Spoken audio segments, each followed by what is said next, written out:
A cop's biggest fear is arresting the wrong person, and Officer Daniel Mercer just made the mistake that could end his entire career. The sun hung heavy over the quiet streets of Willow Creek, a pristine suburb in Ohio where lawns were trimmed with military precision, sidewalks stayed spotless, and the loudest sound you'd hear was a distant lawnmower or the rhythm of morning joggers' feet on concrete.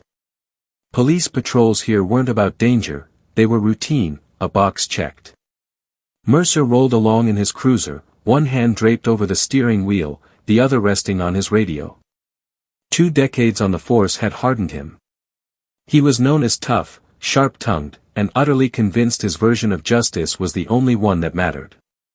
He had a saying he liked to repeat, people who don't belong always stand out.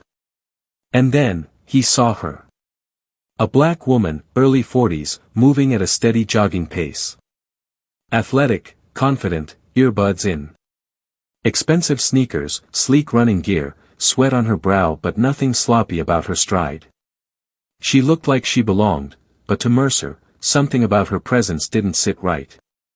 Maybe it was the way she didn't glance his way. Most people at least threw a nervous smile when a police cruiser passed. She didn't. Maybe it was the silver Audi she just jogged past in someone's driveway. Did she come from there? Was she casing houses? Or maybe it was nothing at all. Still, Mercer's instincts kicked in. He pulled over, tires crunching against the asphalt. Stepping out, he rested a heavy hand on his duty belt, not reaching for his weapon, just making sure it was noticed. The woman slowed, tugging one earbud free. She wiped a streak of sweat from her forehead, her breathing steady but her eyes calm, unshaken. "Something wrong, officer?" she asked, still catching her breath. Mercer's tone was firm, practiced. "Where you coming from?" She blinked, glanced down the block before answering. "Home. Just finishing my run." "Where's home?" Her expression shifted slightly, her head tilting. "Couple blocks down." "You got ID on you?" The air changed in an instant. Her posture tightened, the casual ease fading. "For what?" she asked, her tone flat. Mercer didn't like being questioned. His chin lifted. "Just need to make sure everything checks out." She exhaled sharply, hands landing on her hips. "So you stopped a woman jogging in broad daylight, because you think I'm a threat?" He didn't say yes, but his silence spoke louder than words. She gave a short, humorless laugh and reached for her phone. "You know what? Let's call someone who actually knows how to enforce the law properly." Mercer stepped closer. Not violently, but deliberately. "Ma'am, I'm not going to ask again. Show me some identification." Her fingers tightened on her phone. To Mercer, that was escalation. What he didn't realize, was that he was stepping straight into the biggest mistake of his life. The street was quiet, only the faint hum of distant traffic and the rustle of leaves. But for Dr. Maya Johnson, the world had narrowed to the officer standing too close, his stare heavy as stone. She knew this routine. She knew the script. She knew what usually happened when a black woman challenged a white cop on a quiet street. But she also knew her rights. "I'm not required to carry ID while jogging," she said evenly. Mercer shifted his stance, boots scuffing against the pavement. "That so?" Her voice stayed calm, unwavering. "That's so." But Mercer saw defiance. To him, this wasn't a jogger, it was someone refusing to bend. He glanced around. The street was mostly empty. A couple houses with blinds drawn. A man mowing his yard, now slowing down to watch. No one stepping in. "I'm investigating suspicious activity," Mercer clipped out. "What activity?" Maya asked, her brow raised. That caught him off guard. He hadn't expected her to fire the question back. "You were running past a property with a high-value vehicle in the driveway," he answered, as if that explained everything. Maya gave a short laugh, but there was no trace of humor. "You mean the Audi? So now jogging past a parked car is a crime?" His jaw tightened. You're refusing to identify yourself. And I'm refusing to be harassed. That word, harassed, lit something hot in his chest. His authority was being challenged, in broad daylight, with witnesses. He stepped closer. You're resisting my investigation. I'm resisting nothing. You're abusing your badge and you know it. Her hand twitched near her phone. Mercer didn't think, he reacted. His hand shot out, grabbing her wrist. It happened in seconds. Words to action. One moment, she was standing tall, refusing to back down. The next, Mercer was twisting her arm behind her back, the sharp click of metal cuffs echoing under the sun. What the hell? Maya shouted, her voice cracking the quiet street. You're under arrest for obstruction, Mercer barked, like he was reading off a script. Across the street, a man dropped his gardening tools and pulled out his phone. A woman at her mailbox froze, her eyes wide. You're making a mistake, Maya gritted out, forcing her voice to stay level even as the cuffs dug into her wrists. Mercer ignored her. He squeezed the cuffs tighter, muttering, "You should have just cooperated." Maya exhaled sharply through her nose, pulse racing, but her voice was sharp and cold. "You don't even know who I am." Mercer didn't care. But he should have. Because his entire world was about to collapse. The steel cuffs bit into Maya's wrists as Mercer shoved her arms behind her back. Her chest rose and fell in steady rhythm, controlled, but tight. She'd been here before. Not this exact street, not these exact cuffs, but this feeling, the weight of power used like a weapon. Mercer didn't see it as abuse, he saw it as a win. Another suspect neutralized. Another show of control. But the world around him was shifting. Neighbors were stirring. The man with the phone had steadied his hands, capturing every second. The woman by her mailbox called out, her voice sharp. She wasn't doing anything. Mercer ignored her. Pressing his radio, he muttered into the receiver. "Dispatch, I've got a 10 to 15. Female suspect, refusing to identify. Requesting transport." Maya let out a dry laugh under her breath. "You really think this is going to go your way, huh?" Mercer didn't reply. He didn't need to. The law had always backed him before. But another voice sliced through the air. "Excuse me, officer. What exactly is happening here?" Mercer turned his head. A man in his 50s, sharply dressed, suit jacket slung over one shoulder, stood at the edge of the sidewalk. He didn't look like a neighbor. He looked like someone who carried authority wherever he went. Mercer's voice stayed firm, though a flicker of unease crept in. "Sir, please step back." The man didn't budge. His eyes shifted from Maya to the cuffs, then back to Mercer. "I asked what's going on." "She was being uncooperative," Mercer replied, his tone clipped. The man tilted his head. "Uncooperative?" Maya shook her head, frustration seeping through her voice. "He stopped me while I was jogging. Demanded ID. I told him I wasn't required to carry one. And now," she rattled the cuffs lightly, "here we are." The man's eyes narrowed at Mercer. "So you arrested her, for jogging?" "She refused to comply with my investigation," Mercer shot back, but the words sounded weaker now, thinner. The man's expression darkened. The air shifted. People were watching closer now. The crowd wasn't just curious, it was expectant. And then, an unmarked black SUV pulled to the curb. Tinted windows. Unmistakable presence. The driver's door opened. Out stepped Captain Elias Monroe, Mercer's commanding officer. His face was stone, his movements clipped, his eyes locked on the scene unfolding. The crowd parted slightly as Monroe strode forward, tension following him like a storm cloud. Mercer straightened, trying to mask the unease crawling up his spine. But something told him, this wasn't going to end like all the other times.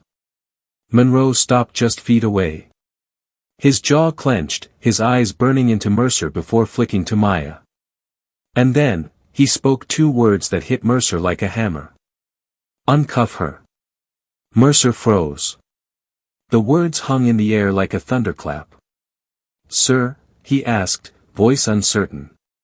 Captain Monroe stepped forward, his jaw tight. "You heard me, Sergeant. Uncuff her. Now." Mercer hesitated. It didn't make sense. His commanding officer never ordered releases in front of civilians. Never undermined authority on the street. But Monroe's tone left no room for interpretation. Slowly, Mercer loosened the cuffs, his hands fumbling slightly. Maya rubbed her wrists, the red marks glaring under the afternoon sun. Monroe turned to her, his voice softening, the edge gone. "Ma'am, are you hurt?" Maya shook her head slowly, her composure steady. "I'm fine." Mercer's stomach twisted. Fine. Why was Monroe treating her like? Monroe exhaled sharply, then turned on Mercer. His words cut like a blade. "Do you even realize who you just put in cuffs?" The street went silent. The only sound was the faint buzz of someone's phone recording. Mercer swallowed hard, his confusion bleeding through. "Sir," she refused to identify herself. "That's because she didn't need to," Monroe snapped, his voice dropping to a growl. The unease in Mercer's chest flared into panic. Something was wrong. Very wrong. Maya's gaze locked on him, her voice calm but sharp as steel. "My name is Chief Maya Johnson." The world stopped. Mercer's breath caught. His vision tunneled. He replayed the words in his head, but they didn't change. Chief. His chief. The woman he had shoved into cuffs, humiliated in broad daylight, wasn't just a jogger. She was the highest-ranking officer in the department. She let the silence sit, heavy as stone, before adding. "And you just arrested your boss." The crowd erupted in whispers. The phones kept rolling. Every eye burned into Mercer's skin like fire. His chest tightened, his throat dry, the weight of his badge suddenly unbearable. And for the first time in 20 years, Officer Daniel Mercer didn't feel in control. The weight of Chief Johnson's words crashed down on Mercer like a building collapsing in slow motion. His mind scrambled for footing, for some excuse, some lifeline, but there was none. Captain Monroe's voice was low, sharp, lethal. "I said uncuff her." Mercer's hands trembled as he fully released the cuffs, stepping back. Maya flexed her wrists, the angry red imprints visible for everyone watching. The crowd was silent, but the tension crackled like electricity. Phones remained raised, capturing every second. Neighbors whispered, their words darting through the air like knives. Maya exhaled slowly, controlled, then turned to face Mercer directly. Her eyes burned, but her voice never rose. "You think your badge gives you the right to stop whoever you want? You think jogging while black is suspicious?" Mercer opened his mouth, then shut it again. Nothing came. No justification sounded strong enough. "I watched you make a choice today," Maya continued, her tone sharp but steady. "You looked at me and decided I didn't belong. You didn't know who I was, and that was all you needed to see me as a suspect." Her words cut deep, deeper than the cuffs he'd slapped on her. Mercer shifted on his feet, heat burning up his neck, shame prickling across his skin. She stepped closer, lowering her voice so only he could hear. "You put your hands on me. You humiliated me. And if I weren't in this uniform, you know exactly how this could have ended." Mercer swallowed hard, his chest tight. Her final words pierced like a dagger. "How many others have you done this to?" That question shattered him. Because the answer wasn't zero. Captain Monroe stepped between them, his voice booming. "Sergeant Mercer, you're relieved of duty, effective immediately. Hand over your badge and your weapon." The word struck harder than any blow. Mercer's hand hovered over his belt, pride warring with the crushing reality. The silence dragged. Too long. Too heavy. Finally, with stiff fingers, he unclipped his badge and placed it in Monroe's outstretched palm. Then, slowly, he surrendered his sidearm. His heart hammered in his chest, but his face stayed locked, expressionless. Chief Johnson watched, her eyes steady. There was no smugness, no satisfaction, just deep, heavy disappointment. "You need to take a long, hard look at yourself, Sergeant," she said quietly. "Because after today, everything changes." Mercer stood frozen, every eye on him, the weight of his choices pressing down like an avalanche. And for the first time in his life, he wasn't sure if he'd ever recover. Mercer sat in his cruiser, the engine off, hands resting limply on his lap. His fingers twitched, almost as if they could still feel the cold bite of the cuffs he'd locked on his own chief. His badge was gone. His gun too. His career, dangling by a thread thinner than he'd ever imagined. He stared out at Willow Creek, the same quiet street with its trimmed hedges and postcard-perfect houses. But now, nothing looked the same. Across the way, Chief Johnson stood near the black SUV with Captain Monroe. Her shoulders were straight, her voice calm as she spoke to him, but there was fire in her eyes, a fire Mercer would never forget. Neighbors still lingered, phones still in hand. Not staring at her anymore, but at him. The man who had lost everything in front of them. The shame sank deeper with every second. He'd built his whole identity around control, his instincts, his authority, his reputation as a man who knew the law. He thought he was fair. Thought he was just. Thought his judgment was sharp. But today had exposed him. His instincts weren't justice, they were prejudice. His authority wasn't strength, it was abuse. And now, he wasn't feared. He wasn't respected. He was a warning. Chief Johnson finally turned. Her eyes locked with his through the windshield. For a long moment, she simply stared. Then, with a slow shake of her head, she climbed into her SUV and drove away, leaving only the trail of red tail lights vanishing down the block. Mercer's chest tightened. A year ago, he would have justified this. Told himself he was in the right. Convinced himself she was just another person making a scene. But now? Now he didn't know. And that terrified him more than anything. Because power doesn't just come from a badge, it comes from how you use it. And today, Daniel Mercer had proved to everyone, including himself, that he had no idea what true justice meant. Weeks later, Mercer found himself sitting alone at the back of a disciplinary hearing.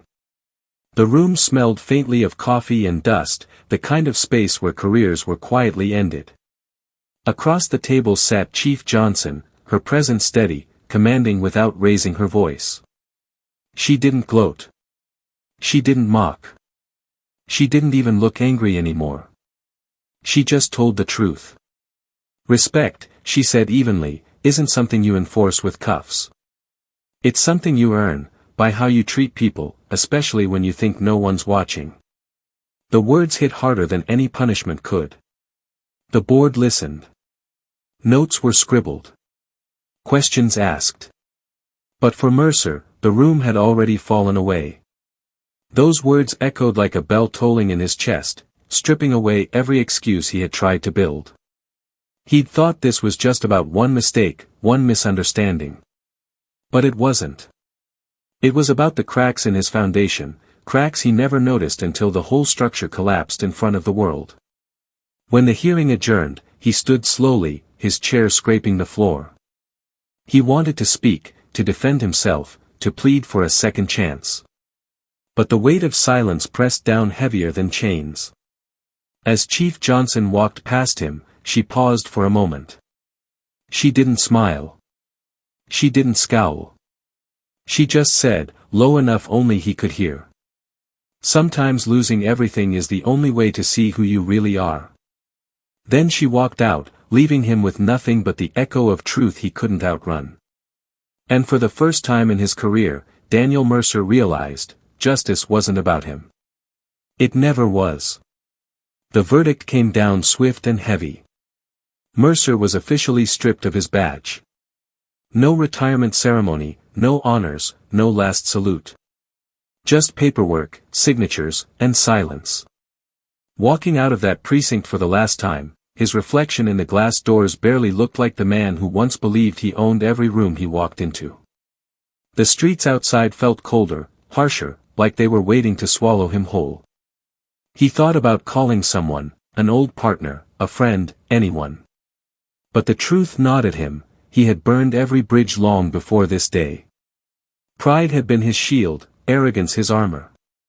Now, stripped of both, all that remained was a man facing the weight of his own choices. Meanwhile, Chief Johnson didn't celebrate. There was no victory lap, no gloating. She knew the real win wasn't in Mercer's fall, it was in the message it carried to every officer still wearing the badge. Respect wasn't a privilege you gave selectively. It wasn't about uniforms, titles, or skin color. It was about humanity. And in that lesson, the city found a kind of justice Mercer never could. As for him, the echo of his downfall lingered long after the headlines faded, a cautionary tale whispered in locker rooms and academy halls. Power can make you blind. But justice will always open your eyes, even if it's too late to see the way back. If you believe stories like this should be told, hit that subscribe button, share this video with someone who needs to hear it, and drop a comment below because your voice matters, too.